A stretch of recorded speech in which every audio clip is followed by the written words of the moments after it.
오늘은 잠언 7장 9절에서 15절까지의 말씀을 묵상하도록 하겠습니다. 먼저 9절부터 12절, 12절까지의 말씀을 읽어보겠습니다. 저물 때, 황혼 때, 깊은 밤 흑암 중에라.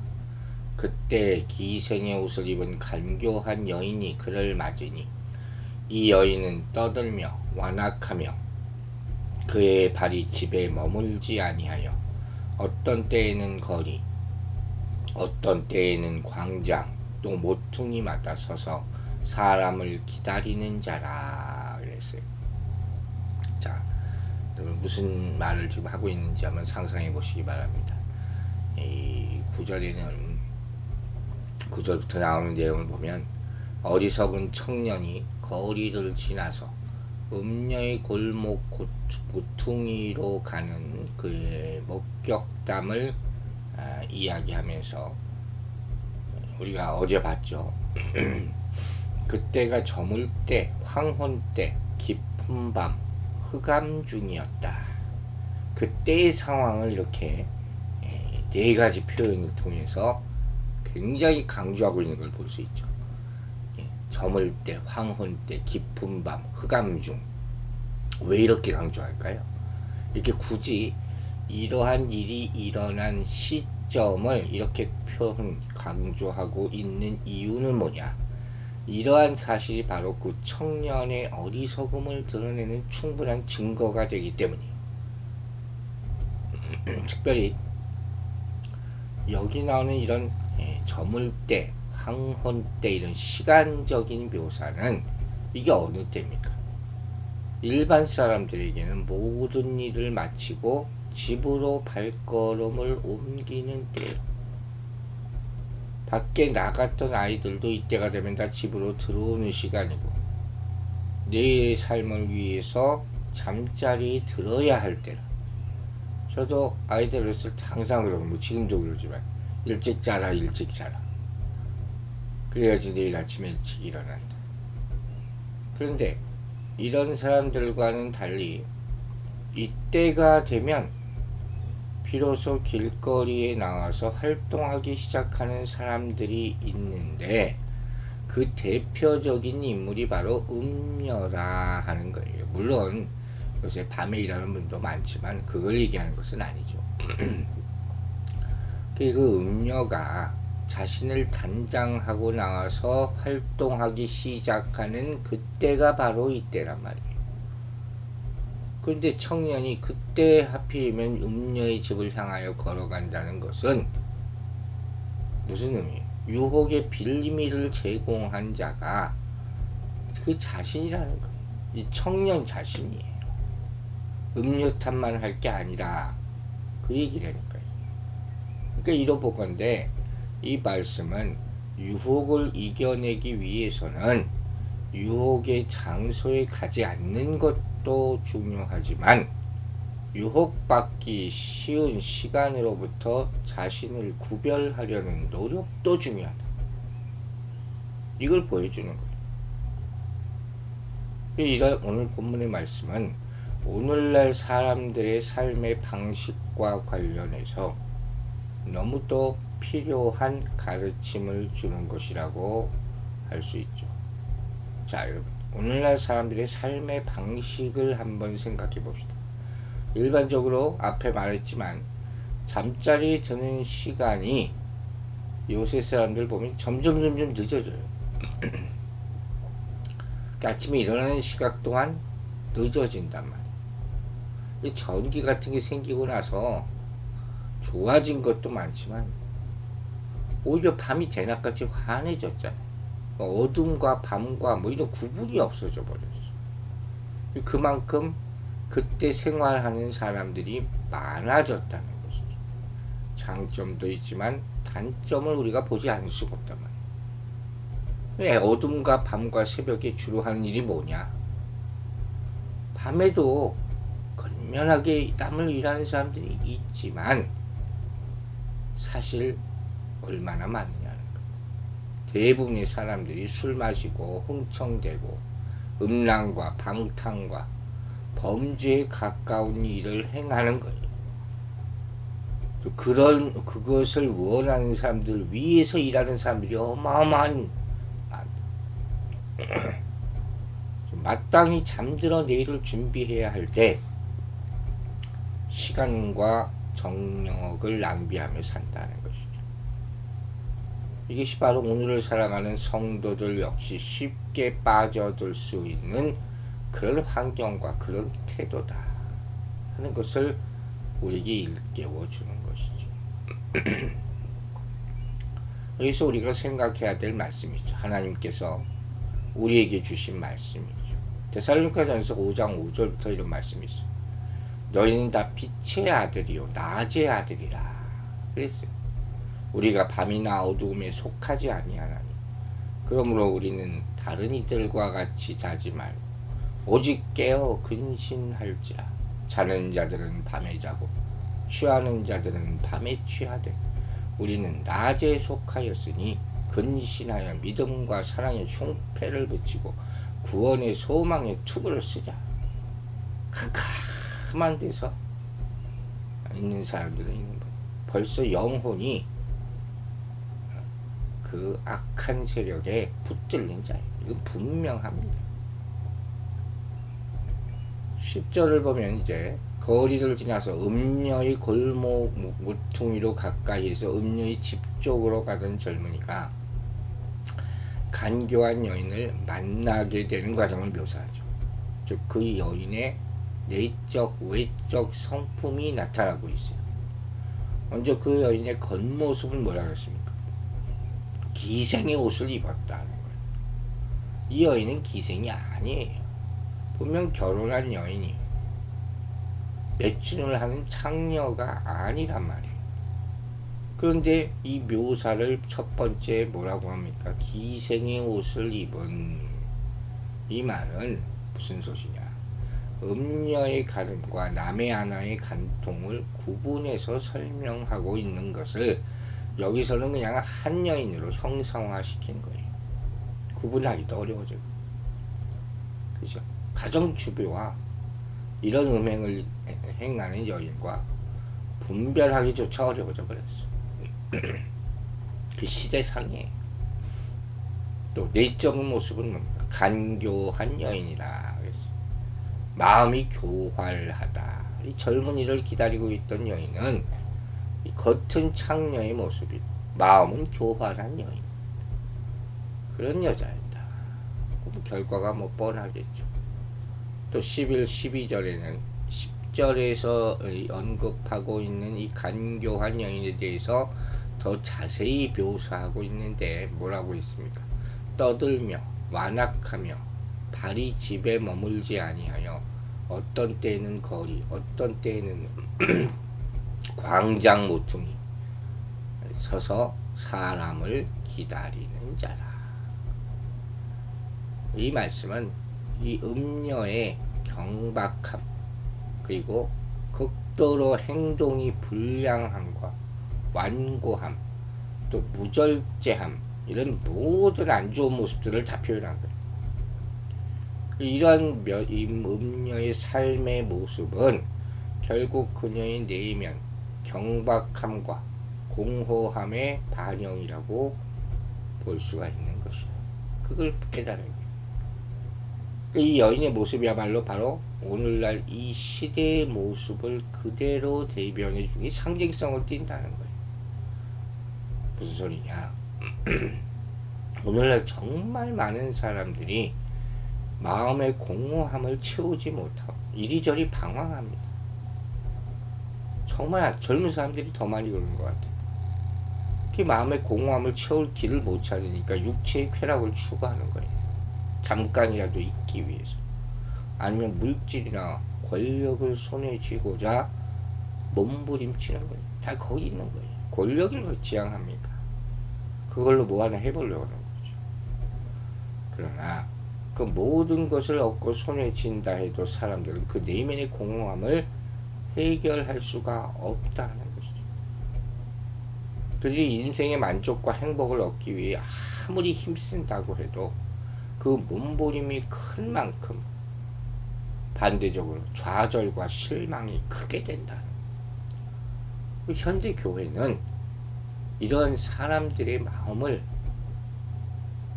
우리가 닦아주고 만족시켜줄 필요가 있는 거예요. 교회가 그 역할을 하지 못하고 있어요. 그래서 정말로 더 안타깝다 하는 것입니다. 사람을 모이게 하기 위해서 애쓰는 것보다 더 중요한 것은 무엇을 공급해 주느냐를 깊이 생각하고 기도하는 것이죠. 그게 교회의 역할이라 하는 것입니다. 교회는 오래전부터 병원의 역할을 해왔어요. 정신적으로 육체적인 질병까지 고치고 보호하는 역할, 그 역할을 회복하는 교회되게 되기를 바랍니다. 이렇게 공허함이라는 말을 생각했을 때 떠오르는 장면이 하나 있죠. 성경 구절, 바로 요한복음 4장 우물가의 사마리아 여인. 힘든 생활을 지나면서도 마음의 공허함을 해결하지 못해 고민하는 한 여인이 소개되고 있죠. 이 여인이 남편은 무려 5이나 두었던 여인이라고 나오잖아요. 이 특별한 여인이에요. 이게 여러 가지로 생각할 수 있단 말이에요. 먼저 그녀가 음란한 삶, 정욕을 추구하는 삶을 살았던 것으로 이해할 수 있어요. 겉으로만 보면 남편이 5이니까 오죽하겠습니까? 그런데 또 하나 생각해 봐야 될 것은 이런 것이죠. 그녀의 처지, 얼마나 많이 남편에게 버림받았을까. 비참한 인생을 살아왔겠구나. 이렇게도 생각할 수 있는 거예요. 결국 어떤 이유가 되었건 남편이 5이라는 것은 그녀에게는 결코 행복일 수, 기쁨일 수 없는 것이죠. 그냥 그때 욕망을 채운 것밖에 안 되죠. 이로 인해 뭐라고 돼 있어요? 심한 극도의 영적인 갈증, 목마름, 그것을 느끼고 있었다. 무엇을 해도 그 목마름과 갈증에서 빠져나올 수가 없어요. 아무리 사람을 바꿔도.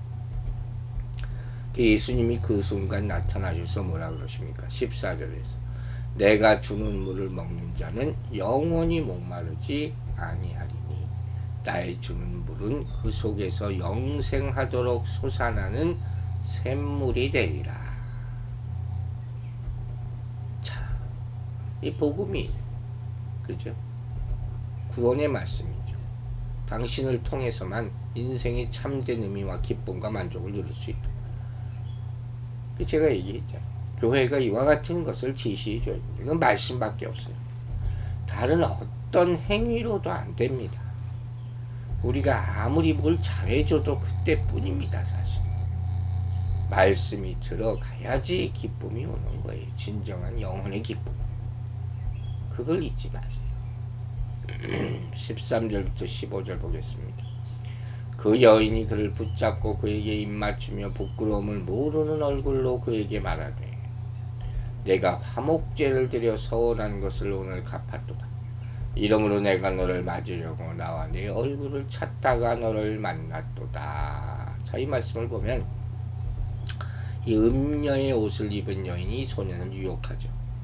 근데 본문에서 이 솔로몬은 이 여인을 부끄러움을 모르는 여인 이렇게 표현해요. 즉, 이 여인은 길거리에서 남의 이목을 의식하지 않고 처음 만나는 청년에게 입을 맞춰 또 서슴지 않고 화목제라는 의식을 들먹여요. 화목제가 뭔지는 알고 그러지 모르겠어요. 제사잖아요, 제사. 즉 하나님과 화합하는 것.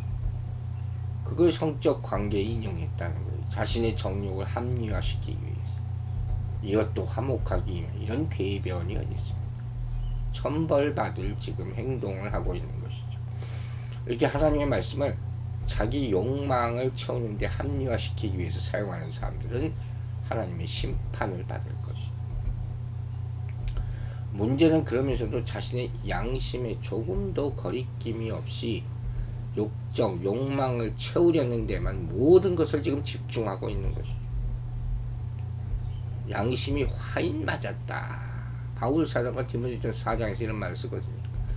양심의 화인마저 외식함으로 거짓말하는 자들. 마지막 날에 이런 사람들이 이런 악인들이 많이 나타난다 그랬어. 이 염치 없다는, 부끄러움도 없고 양심의 가책도 없는 그런 인생을 살고 있는 사람. 이런 사람들. 존 웨슬리가 이런 말을 했어요. 칭의와 중생, 의롭다함을 받는 거죠. 거듭나는 것 이전에 무슨 단계가 있냐, 소위 말하는 양심의 현상이라는 게 있다고 했어요. 흥미로운 말씀이죠. 즉 하나님께서는 인간의 칭의와 중생의 단계 이전에 인간을 향해서 일시적인 양심의 가책 현상을 초래하도록 행하신다는 거예요. 그렇잖아요. 우리가 죄를 지으니까 죄를 보면 행하려 할 마음이 들 때 이거 해야 되나? 해도 될까? 그런 순간적인 딜레마가 있단 말이에요. 이걸 뭐라고 했느냐, 신학적으로. 이걸 먼저 행하는 은혜라, 이렇게 봤다는 거예요. 그래서 이 웨슬리가 이런 양심의 가책 현상을 인간의 행동으로 보지 않고 하나님의 행동으로 봤어요. 그래서 이런 양심의 가책에 대해서 순종하라고 말한 거예요. 누구나 이런 단계가 온다는 거예요. 이게 필요해요. 자기 스스로 거짓된 인생을 살았던 것에 대해서 회개해야 된다. 그런데 안타깝게도 죄인들, 하나님의 은혜에서 떠난 자들, 악을 끊임없이 자행하는 자들은 이러한 양심의 작용이 부패되고 마비되어 기능을 발휘하지 못하게 되는, 이게 안타까운 거죠. 아무리 맛있는 음식도 어느 정도 먹으면 그에 대한 만족도가 떨어지듯이 죄에 대해서 어느 정도 익숙하면 그로 인해 느끼는 양심의 가책이 약해져서 우리에게 어떤 작용도 할 수 없게 되는 그런 현상이죠. 이 여인이 바로 그런 상태에 놓여 있는 거예요. 이 음란한 여인. 또 거기에 빠져서 그쪽으로 가는 청년. 하지만 반대로 매사에 신중하고 죄에 대해서 아주 작은 것조차 경계하고 그에 대한 양심의 소리, 성령의 소리를 듣는 사람은, 들으려고 힘쓰는 사람, 하나님의 뜻과 음성에 대해 매우 세밀하고 민감한 영적인 상태를 유지할 수 있게 되는 것입니다. 여러분, 성도는 가야 할 곳과 가지 말아야 할 곳을 잘 분별하면서 절제된 삶을 살아야 합니다. 이걸 명심하세요. 내가 지금 제대로 있어야 될 곳에 있는가? 뭐든지 마찬가지예요. 이 청년이 간교한 여인의 집 근처를 어슬렁거리며 배회하는 것 자체가 어리석은 일이에요. 나에게 잘해준다는데 거기 가 있는 게 아니에요. 나를 바른 길로 이끄는 그곳에 가 있어야죠. 사탄은 아주 영악한 방식으로 우리에게 입맞추고 적극적으로 우리를 유혹하여, 그래서 가장 좋은 저항 방식은 즉시 그 현장을 떠나는 거예요. 어떻게 해서 발이 거기까지 갔더라 할지라도. 그러지 않으면 인생 망치게 되는 것이죠. 인간의 마음이 무너지는 건 한순간입니다. 여인의 손에 이끌려 음녀의 집으로 들어가는 순간 완전한 파멸이지. 죄의 유혹에 넘어가지 않도록 그래서 우리는 항상 조심해야 하는 것이죠. 우리 사소한 습관이라도 되돌아봐야 돼요. 그것이 우리를 어두움으로 이끌고 그릇된 길로 인도할 수 있기 때문입니다. 성도는 밤에 속한 자가 아니라 눈부시게 환한 빛에 속한 자임을 명심하고 빛의 자녀로 살아가게 되기를 주의 이름으로 축원합니다. 기도하겠습니다. 아버지 하나님, 오늘 말씀을 보면서 우리가 지금 어떤 곳에 있는지를 돌아보게 하고 감사할 수 있게 함을 진심으로 감사드립니다. 이 세상에 악한 길로 가게 되는 그런 달콤한 유혹들이 너무도 많고 거기에 이미 빠져든 백성들이 너무도 많이 있습니다. 우리 마음이 이 유혹에 빠지는 것은 순간이라 했습니다.